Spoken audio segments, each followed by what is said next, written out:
और America Iran के बीच कभी हाँ कभी ना, कभी गर्म कभी नरम, ये सब कुछ चल रहा है। मैं आपको एक अपडेट दे देता हूं कि 2 दिन लगातार जो इनके बीच हमले हुए, उसके बाद दुनिया फिर सहम गई कि अब कहीं ऐसा ना हो कि ट्रंप ने जो कल पोस्ट करके कहा था ना कि हो सकता है कि ये ईरान कभी समझे ही ना, तो फिर हमें वैसे ही समझाना पड़ेगा जंग के जरिए, और उसके बाद फिर ईरान बचेगा नहीं, तो कहीं वो ऐसा कुछ कर न दें।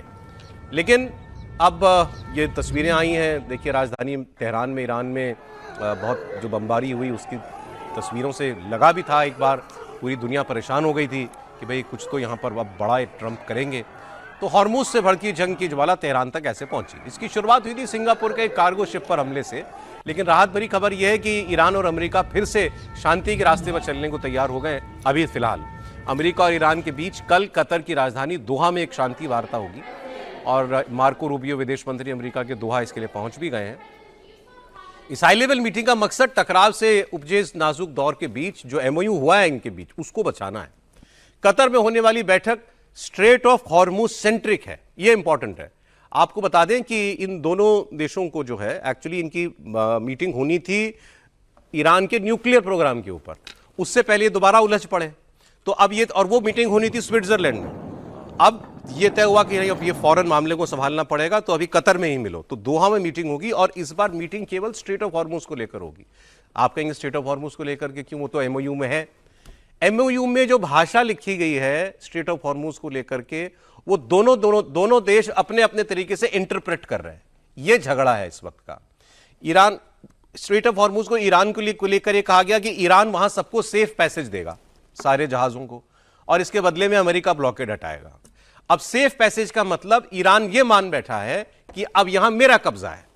अमेरिका कहता है नहीं, एमओयू में ये नहीं लिखा, सिर्फ ये लिखा है कि आप अब वहां पर किसी पर हमला नहीं करेंगे, वहां से गुजरने वाला हर जहाज सुरक्षित महसूस करे, ये आपकी जिम्मेदारी है, क्योंकि हमले आप करते थे जहाजों पर, हम नहीं।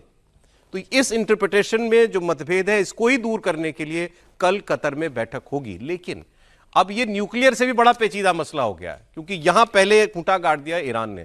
इस पर ईरान के विदेश मंत्री जो है अब्बास अरागची, उनका स्टेटमेंट भी आया है।